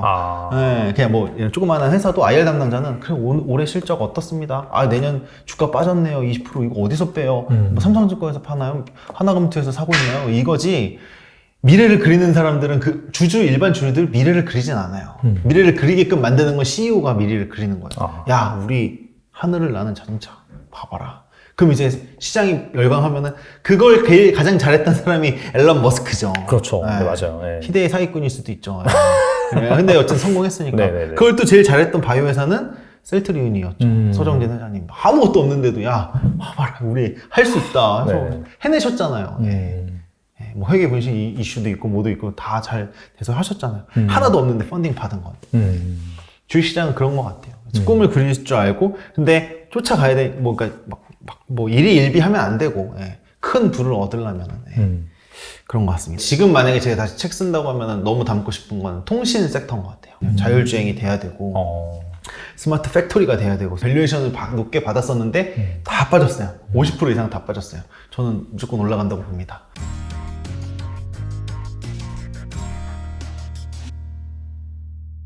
뭐 지금까지 약간 좀 네. 이렇게 장기적으로 그다음에 성장할 수 있는 산업이 컨버질 수 있는 미래의 그런 좀 주목할 만한 주식을 말씀해 주시고 계신데 뭐 책이라든지 사실 뭐 이런 데 담기지 않았음에도 불구하고 뭐 최근에 약간 보시는 좀 섹터라든지 좀 괜찮게 보는 기업이라든지 이런 것들이 있을까요?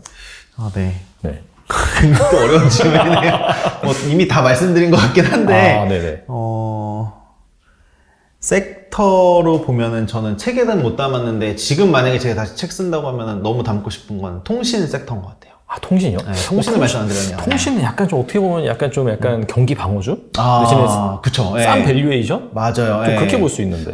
근데 그 통신으로 하면 통신 3사로 해서 SK나 LG 플러스 KT를 보통은 생각 많이 하시고 말씀하신 대로 경기 방어주나 이렇게 보는데 그 밑에 단에 있는 그 통신도 괜찮아요. 저는 그 통신도 괜찮다고 보는데 그건 워낙 정부 규제도 심하고 기간 산업이기 때문에 누가 뭐 외국인도 지분 더 많이 살 수가 없고 이제 그런 부분들이 있는데 그 밑에 있는 거 저는 이제 OE 솔루션, 솔리드, RFHIC 뭐 이제 이런 뭐랄까 5G를 선도할 수 있는 6G를 선도할 수 있는 가장 이 반도체 만들었어요 의자가. 그럼 얘가 통신해야 되잖아요. 칠판이랑 통신해야 될 거 아니에요. 칠판에도 막 카메라 생길 텐데 이거 누가 생기겠어요? 저 교무실에 또 누구랑 또 뭐 CEO랑 누가 연결돼 있을 거예요. 다 그게 통신이거든요. 그거가 저는 될 것 같아요. 근데 이제 앨런 머스크가 원하는 바는 5G가 아니라 6G죠. 아예 인공위성을 통해서 아프리카까지도 정보를 다 주겠다. 뭐 그런 통신도 있을 수도 있고 스마트 팩토리가 있고 아까 말했던 로보택시가 가야 되는데 신호랑 이걸 받아야 되잖아요. 다 통신이에요 이게. 저는 통신은 무조건 깔려야 된다고 봐요. 근데 그게 과연 5G에서 말하는 그러니까 스몰 셀로 갈 거냐 아니면 에버리지가 굉장히 넓은 라지 셀로 해서 갈 거냐. 그럼 이제 그거는 미국에서는 힘들겠죠. 뭐 이제 뭐 그 지역마다 다르겠죠. 우리나라는 또 중계기 다 깔려 있으니까 또 되겠지만 뭐 이제 그런 걸로 다 특색이 있는데 anyway 저는 코로나 때문에 피해본 게 통신주인 것 같아요. 뭐 이제 우리가 말했던 일반 통신주가 아니라 그냥 약간 5G나 6G 대량으로 투자가 들어가서 데이터를 가지고 활용해야 되는 그런 기업들이 투자를 못 받았어요. 뭐 안 해도 지금 외부 활동이 별로 없으니까. 기존에 있었던 4G LTE만 되면 5G 쓰시죠? 5G 잘 안 터지잖아요. 아직도 잘 안 터져요. 아직도 잘 안 터져요. 저기 광화문 앞이랑 거기만 터져요. 거기 청와대 앞이라고. 그렇다고 하더라고요, 저도. 그런데 아무튼 통신은 많이 필요할 것 같아요. 왜냐면 자율주행이 돼야 되고, 스마트 팩토리가 돼야 되고, 스마트 시티가 되려면 가장 필요한 게 통신이에요. 그러면 깔려야 돼요. 그리고 밸류에이션을 높게 받았었는데 다 빠졌어요. 50% 이상 다 빠졌어요. 저는 무조건 올라간다고 봅니다.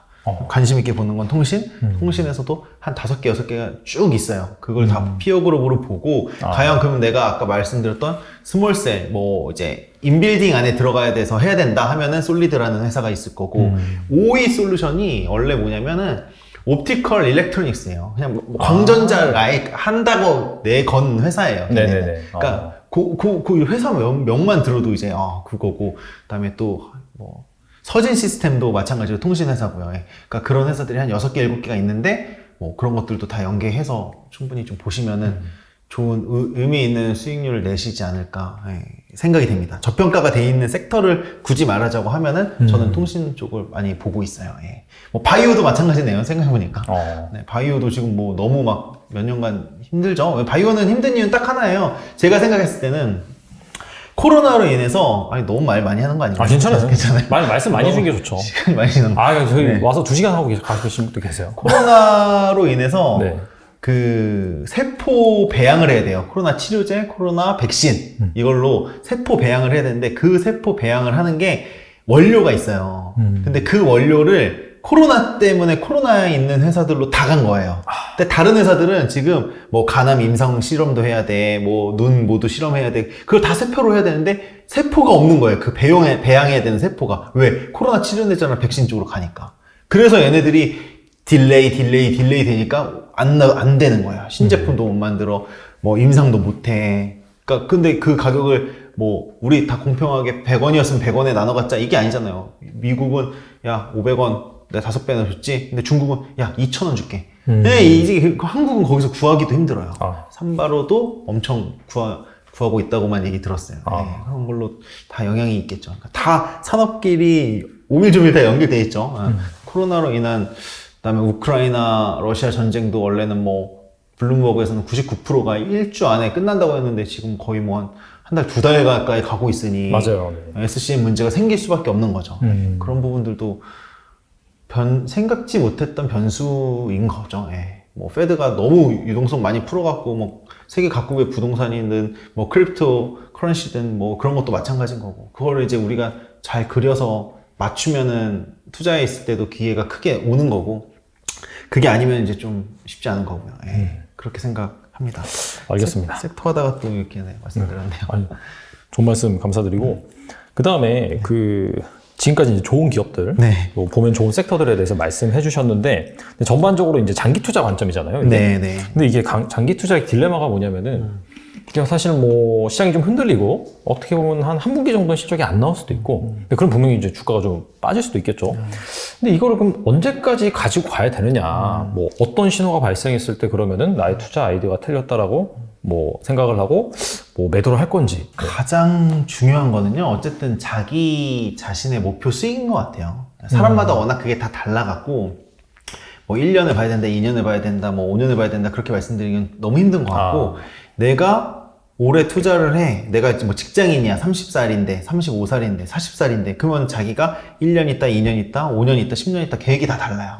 그거에만 맞게끔 내가 지금 뭐, 부유하신 분 같은 경우는 뭐 한 2억 5천, 3억이 있다. 3억이 있는데, 내가 이거 한 4, 5년 정도 불려갖고, 한 더블 정도 돼갖고, 증여를 해주고 싶다. 그러면은 이분은, 그리고 이건 내가 좀 뭐 어느 정도 안정성이 어느 정도 있어도 되긴 하지만, 크게 상관없다. 뭐 더 늦게 가도 된다. 그러면은 되게 공격적으로 할 수 있을 것 같아요.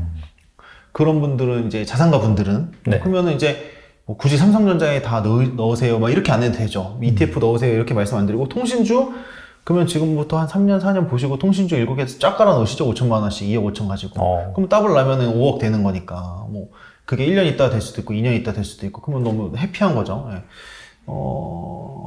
근데 더 많이 내가 좀 더 하겠다. 그러면서 아까 말씀드렸던 게임이나 콘텐츠나 뭐 이런 쪽으로 AI 관련된 회사를 넣었다? 근데 똑같이 2억 5천인데 뭐 10배를 바라보자 해서 한 5년 볼게 했는데 3년 안에 뭐 5천만 원씩 했던 것 중에 5천만 원씩 5개를 났는데 하나가 10배가 났어요. 뭐 위메이드를 잘 골랐다든지 뭐 다른 AI 회사를 잘 골랐다든지 해서 그러면은 그게 못해도 아까는 2배만 나서 5억인데 이게 하나 자체가 5억이 나니까 7억 5천 거의 10억 가까이 되는 거예요. 그러면 너무 이분은 너무 해피한 거죠 이게. 그러니까 자기 목표마다 다른 거예요. 근데 내가 30대 직장인인데 뭐 와이프랑 같이 맞벌이해서 하는데 뭐 한 300만 원, 400만 원씩 벌고 있는데 그럼 한 월에 300만 원씩 넣고 싶다. 근데 우리가 뭐 1년 넣으면 3,600, 그러면 2년 넣으면은 뭐 한 7,000, 그래서 좀 부르면은 2년 안에 한 1억 정도 만드는 거고, 뭐 보너스 넣다 치고, 그러면 한 3년, 4년 안에 해서 한 3억 정도 만들고 싶다. 그러면 이제 이분들은 안정적으로 가야 되는 거잖아요. 안정적으로 가야 내가 3억 정도로 전세 자금을 하든 지금 전세인데 뭐 집을 산다거나 목돈을 만들 수 있으니까 지금 내가 30이니까 35살까지 한 5년간 했을 때 그러면 이분은 포트폴리오가 또 달라져요. 매월 납입을 하겠죠. 그러면 그래도 3년, 2년, 3년, 5년의 기회가 있으니 지금 많이 빠져있는 삼성전자 일단 좀 사시죠. 300만 원이면은 100만 원은 삼성전자, 100만 원은 뭐 통신주, 100만 원은 그래도 아예 하이리스크 갈 수 있는 거, 아니면 고배당주, 뭐 이렇게 해서 나눠서 300만 원 했는데 삼성전자가 우리가 말했던 15개월 겼는데 한 3달 있다가 한 40% 올랐어요. 그러면은 4개월 있으면 한 1,000만 원인데 40%면 한 1,500 된 거예요. 그럼 그때부터 삼성전자 넣으면 안 돼요. 올랐으니까. 이 사람의 목표 수익을 40%면 충분히 달성한 거예요. 그러면 그때 돼서 또 빠져 있는 거. 그럼 그때는 SK 하이닉스가 많이 빠져 있는데 삼성전자는 올랐는데 그럼 그때부터 넣읍시다. 1,500만 원 이거 넣고 300만 원씩 매월 적립식 또 그럼 한 2,000만 원 넣었는데 이거 하이닉스도 한 20% 올랐어요. 잘 돼갖고. 네. 그럼 한 2,500, 3,000. 그럼 얘가 이분은 한 5, 6 원래 1년 넣어야 4천만 원, 5천만 원 되는데 이미 6개월 만에 5천만 원이 되셨어요. 그럼 그 목돈으로 또 뭔가를 할 수 있겠죠. 그러니까 그 자기의 목표가 제일 중요한 것 같아요. 그래서 내가 1년, 5년 동안 50%, 5년, 3년 동안 더블이 나야 돼. 그러면은 1년, 2년, 3년 차 나눴을 때 그럼 너 더블 나야 되면 연에 30%씩 나야 돼. 그럼 30% 수익 날 수 있는 종목이 뭔데? 이렇게 가끔 뒤로 계산을 해야 된다고 생각해요. 그러니까 그래서 너무 다 달라요. 부유층 같은 경우는 그런 게 없어요. 그냥 내 돈 불리려고 하는 거예요. 근데 구독자분들 중에서는 직장인도 있으시고 그렇죠. 자영업자도 있고 워낙 다양하게 있잖아요. 그러면 그게 꼭 주식이 정답이다라고는 볼 수는 없을 것 같긴 해요. 더 안전한 거, 더 내 목표 수익에 딱 맞춰서 가야 되는 게 맞는 것 같아요. 가장 좋은 거 그냥 이게 너무 교과서 같은 얘기긴 한데 지금 다들 안 좋다 하면 지금 들어가면 돼요, 사실. 내가 주식 투자 안 했는데 네네. 너무 럭키하게 이번에 졸업했어요. 지금부터 주식 들어가면 돼요, 사실. 너무 럭키한 거예요. 2015년도 너무 옛날 얘기일 수도 있는데 2015년도에 졸업한 제 알바 친구가 하나 있었어요. 근데 그때 얘가 한 2천만 원 정도 이렇게 부모님이 줘서 이렇게 조금 했는데 해보니까 금방 50% 나서 3천만 원 됐어요. 그래서 부모님한테 말씀드려갖고 2억을 빌렸어요. 어머니한테. 2015년도에 그 1년 남기고 나서 알바를 하는데, 저희 회사에서 알바를 하는데, 그리고 2억을 빌렸는데 그게 졸업할 때 한 7억인가 8억이 됐어요. 그때 바이오는 어떤 거든 사도 그렇죠. 다 5배, 6배 맞아요. 올랐어요. 네. 그러면 그게 걔가 잘해서냐, 그 시기가 맞아서냐, 저는 시기에 맞았다고 보는 거거든요. 그 친구가 그때 눈을 떠갖고 이제 GPU 말할 때 나 무슨 GPU야 그런 거 없어 했는데 이제 그걸로 이제 사셔갖고 이제 몇십억이 됐죠. 40억, 50억 됐어요. 그러니까 그거는 이제 자기가 맞는 것 같아요. 지금이 위기라고 할 때가 기회인 것 같아요. 그건 맞는 것 같아요. 코로나 때도 물론 저도 못했어요. 물론 저도 잘 못했는데 코로나 때도 처음에는 이제 스페인 독감이 길어봐야 3개월인가 6개월인가 밖에 안 됐어요. 그래서 저도 한 2달, 3달이면 되겠지 싶었는데 그게 한 1년 가고 그 다음부터 또 엄청 올랐어요. 예, 젊으신 분이 앞으로 살 때는 저금리, 그 다음에 고령화 사회, 그 다음에 저출산 시대예요. 그러면 은행 금리 자체가 제로 금리였을 때는 주식을 할 수밖에 없어요. 배당 수익이 더 높을 수도 있어요. 그러니까 그걸 하는 게 맞는데 꾸준하게 내가 공부를 하면서 알면서 가면 돼요. 읽지만 않으면 된다고 봐요, 저는. 그게 기간이 얼마나 길더라도 젊은 친구들 같은 경우는 20대 아니면 아예 우리 자녀들 10대 막 어린애들은 기간만 길면 무조건 될 텐데 왜 SK텔레콤이든 하이닉스든 충분히 된다고 봐요. 근데 그게 아니면은 너무 단기로만 보는 거예요. 그래서 내가 잃었어. 내가 어떻게 해야 돼? 그럼 얼마를 가져갔어야 돼? 기간 얼마 봐야 돼? 저는 좀 그거는 다시 한번 자기를 돌아봐야 된다고 생각해요. 나한테 맞는 투자가 뭐냐? 나한테 맞는 금액은 뭔데? 그래서 뭘 어떻게 해야 되는데 이게 끝나지 않는 계속 도돌이표인 것 같아요. 시장은 계속 열려요. 오늘보다도 내일보다도 모레 계속 열립니다. 이게 자본주의가 망하지 않는 한 시장은 계속 열려요. 근데 이게 누가 그렇게 비유하잖아요. 이게 야구랑 똑같아요. 저도 야구 되게 좋아하는데 상부상진이 있는데 야구는 주식시장은 상부상진이 없어요. 계속 기다리면 돼요. 안 좋을 때 지금 이제 들어가면 됩니다.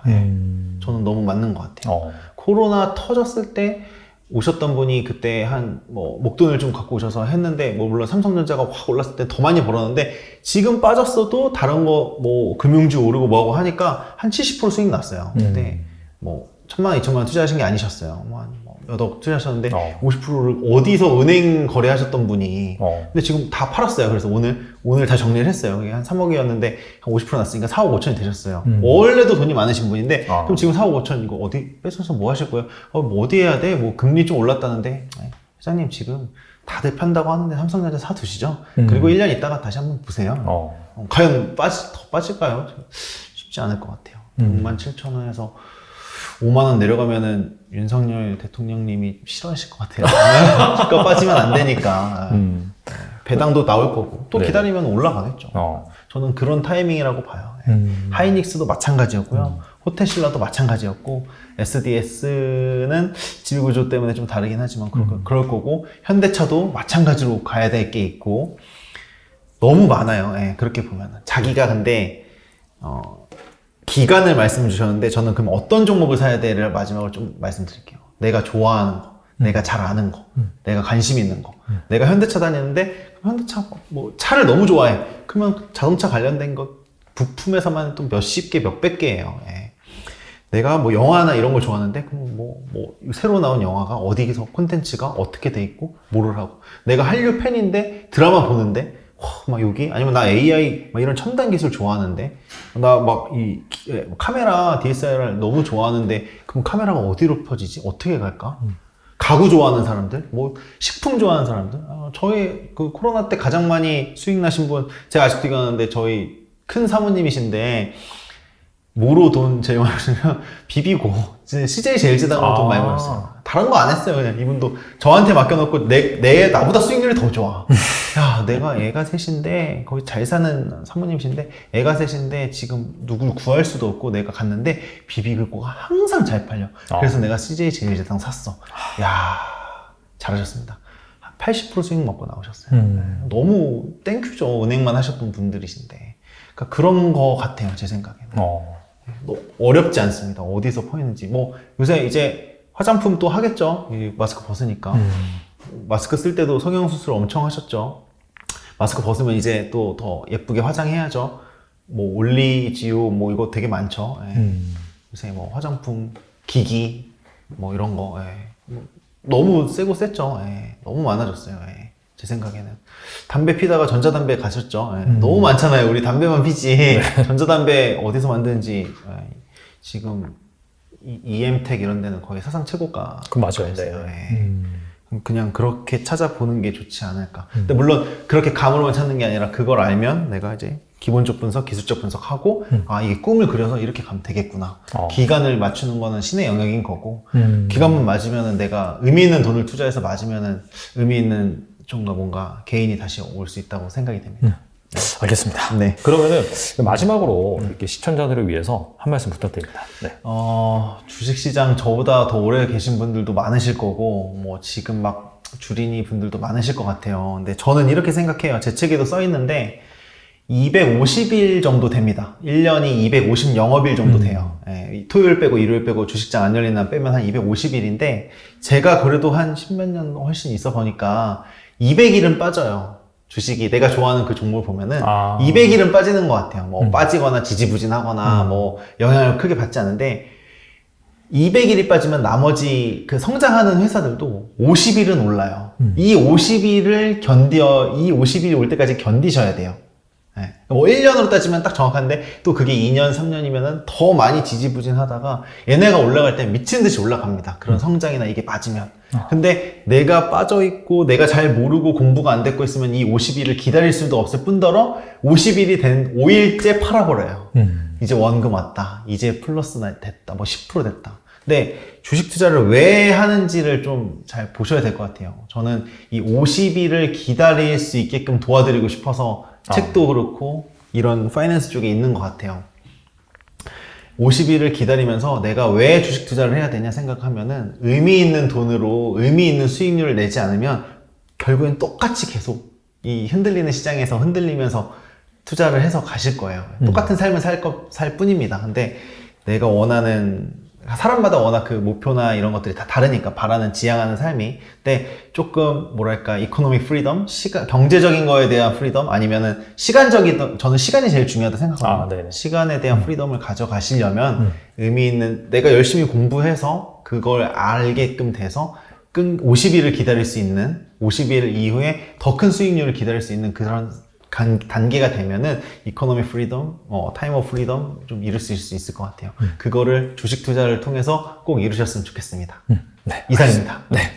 좋은 말씀 감사드리고 전반적으로 약간 좀 장기적으로 성장하는 산업 여기에서 이제 우리가 어떤 또 투자관을 가지고 투자를 하는지에 대해서 잘 말씀해 주셨는데 사실 좀 근시안적으로 본다라고 한다면 진짜 너무나 시장이 힘들고 당장 팔아치우고 싶고 떠나고 싶고 그런 생각이지만 또 되돌아보면 그때가 또 바닥이었던 적이 많았습니다. 맞아요. 그래서 약간 좀 시야를 넓게 가지시고 좀 이 영상을 보시면서 아 맞지 내가 생각한 아이디어는 바로 그거였지 하면서 이 조급한 마음을 조금이라도 좀 넓게 가지시고 결국에는 그렇게 해서 성공 투자하셨으면 좋겠고요. 또 궁금하시다면 이 책을 통해서 또 다른 좋은 기업들이 무엇이 있는지 꼭 참고하시면 좋을 것 같습니다.